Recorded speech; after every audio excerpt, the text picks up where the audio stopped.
Governor, first of all, let's just explain for the average person, what is forward guidance? What should they take away from this big day for the bank? Well, what they should take away is a greater sense of certainty of the likely outlook for monetary policy. Specifically, what we're saying is that bank rate, which is at 0.5% and has been there for a while, is not likely to increase. In fact, we won't even begin considering increasing bank rate from that 0.5% until the unemployment rate goes from just below 8%, where it is today, 7.8%, to 7%. So when the unemployment rate, which is something that's reported on a monthly basis that everyone watches and probably will watch maybe even a little more with this announcement today, when it gets to 7%, the bank will take stock, analyze the situation, and decide whether to begin to tighten policy. So there's greater certainty for households, for businesses, about the likely path of policy for the next while. But it's not quite a guarantee. But is it basically as close as the central bank is going to get to saying? Well, this is the right condition. The judgment of the Monetary Policy Committee, which sets monetary policy for the Bank of England, our judgment has been that until we get to this point, until unemployment gets down to about 7%, we won't consider adjusting policy. And let's put this into some context. We outlined a forecast for you this morning. You were there. And on that forecast, we assume that interest rates, as an assumption, interest rates stay where they are for the next 3 years, that the amount of assets that we purchase stay exactly where they are over that period of time. And in that forecast, we find that it's as likely that the economy reaches that 7% point beyond the 3-year horizon as it is before. We'll see in terms of the actual conditions. In terms of actual job numbers, it's more than 750,000 jobs that need to be created over that horizon to get to that 7% point. So this is something that provides greater certainty. It's something we can all track. And most importantly, these are real outcomes. This is a question of real jobs, people getting back to work and working better. And so unless you're wrong on your forecast on unemployment, we're going to see interest rates down at this kind of historic low all the way through to 2016. Well, it depends on how. Let's take a step back in terms of why are we doing this? We're doing this because we are in unprecedented circumstances. Inflation has been above the target for most of the last 5 years, a series of one-off shocks. There's good reasons. The MPC has done the right thing in looking through those, I believe. But it has been above target. It's 2.9% today. We want to get it back to that 2% target. That's our primary responsibility. That's the first thing. The second thing is that we've had the weakest recovery on record. Records stretch back over a century. This is the weakest recovery in British history. Well, unemployment hasn't been that bad. Unemployment has held up relatively well. But in the context of those two realities, what we wanted to do is provide greater certainty in terms of the likely path of monetary policy. But after you sat down this morning and announced this new policy, the market looked at it and they actually brought their expectations of when they think rates are going to rise forward from around 2015 towards 2014. So they clearly... I think a very marginal move. I mean, as we sit here right now, the move in markets is very marginal in terms of the expected rise measured in terms of month. That's the first thing. But the important thing is that different people will have different views on when we're going to reach this level of unemployment. What we provided, though, is as much clarity as we can at a period of time when the recovery is just getting going, when there's a chance to secure this recovery and make sure that, unlike in 2011 when it started and then petered out, that it keeps going. And we're providing as much clarity about what we will do in setting monetary policy, how we react to events, so that people at home watching this can make decisions, whether it's about buying a big-ticket item or at businesses and making an investment. They can make decisions with as much certainty as possible. People in the markets will take a view on when the UK economy is going to hit 7% unemployment. We've spelled out in great detail the view of the Monetary Policy Committee, including it's not just a point forecast, it really is a probabilistic forecast. There's a range of potential outcomes here.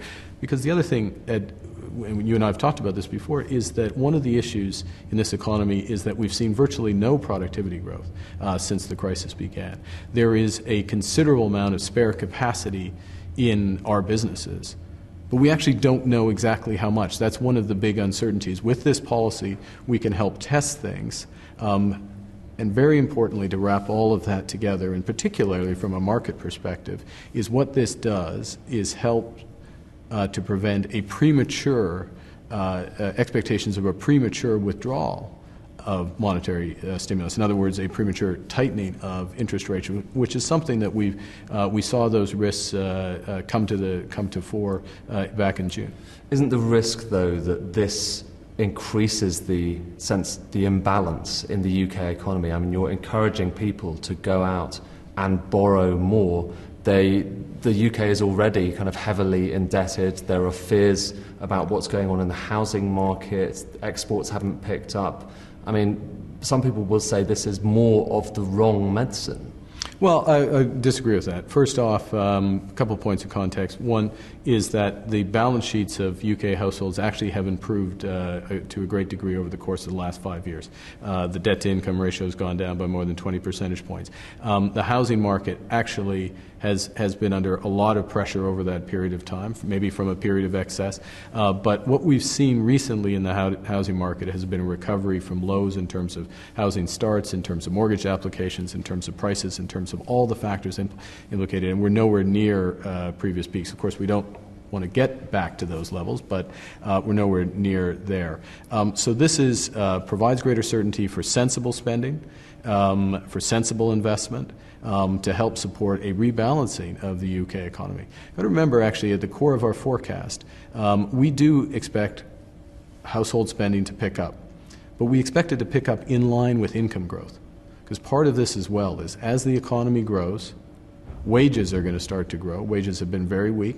As the economy grows, as employment grows, wages are going to start to grow. We're going to start to see a recovery in real wages, which supports consumption, which supports the demand that brings out the investment. And by providing greater certainty about the path of monetary policy through this crucial phase, we can help to encourage individuals and businesses to make those decisions as best they see fit. The worry is that together with this commitment to low interest rates, with funding for lending, and now on top of that with Help to Buy, that you might run the risk of creating another housing bubble.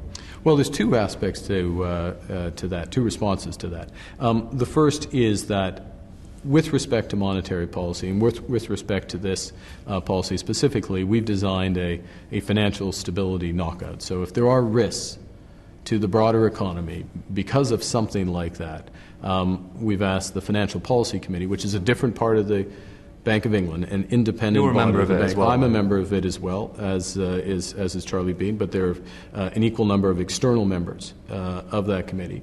That committee to provide an alert to the Monetary Policy Committee about the stance of monetary policy. But the second part is the crucial bit, which is that before it would be necessary to consider adjusting monetary policy, which is principally focused on delivering price stability, inflation outcomes, and in that context, growth and employment. Before it's an issue for monetary policy, there are a lot of other lines of defense, and those other lines of defense start with supervision of the banks to make sure they're not engaged in reckless lending. It involves making sure those banks are adequately capitalized, including, if necessary, greater capital against certain sectors, such as the housing sector, and it can includes judgments in the context of the Help to Buy scheme.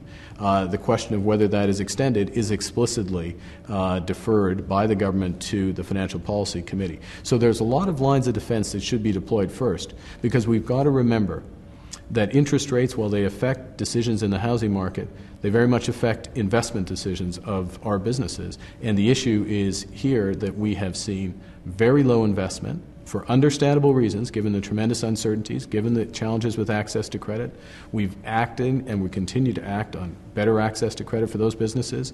We're reducing uncertainty with this policy, with the forward guidance, which we're announcing today, and we're continuing to try to create the environment so businesses can invest. So we want to have horses for courses, if you will. We have a lot of instruments that the Bank of England has responsibility for or influence on, that would be deployed first to address the type of issues that you're raising. So to be clear, if it looks as if Help to Buy is creating the bubble that some people have written about, would you, as a member of the FPC, essentially not extend it? Well, that's a decision for the Financial Policy Committee at that point in time. But clearly, I mean, you're setting out a hypothetical. Of course, but if the view of, at a point in time, if the view is that it's contributing to an underlying vulnerability or risk to the UK economy, I would fully expect that the Financial Policy Committee would not expect to extend it. But that is a hypothetical. That is absolutely hypothetical. We've got to remember, Help to Buy. Of course, but people need to be reassured that you stand ready. If but that's part of, and that absolutely. This is an independent institution that fully stands ready to discharge our responsibilities. Absolutely clearly, first and foremost, for the Monetary Policy Committee, 9 independent individuals make decisions to deliver the inflation target. And what we're doing today is providing as much clarity and certainty as we possibly can to individuals, your viewers and beyond, about how we would make those decisions as this economy recovers. Last point, the Financial Policy Committee, another group of 9 independent individuals, make decisions about what policies should be put in place to avoid the type of boom-bust activities in the financial sector and beyond, and they absolutely will discharge those responsibilities appropriately. Just finally, because it is important, I mean, one of the big impacts on the policy that we're hearing about today is on savers. Savers have suffered a lot throughout this crisis. They've suffered from low interest rates. They've suffered as a result of quantitative easing.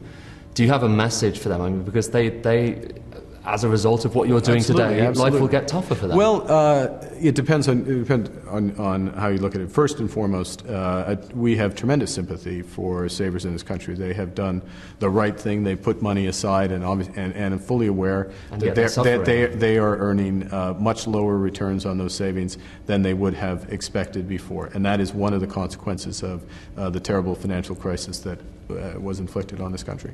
But the second thing is, so what is the solution there? The solution for savers is a strong economy. We need a strong economy. Ultimately, that will bring about the increases in interest rates and returns to other assets as well, that reward savers.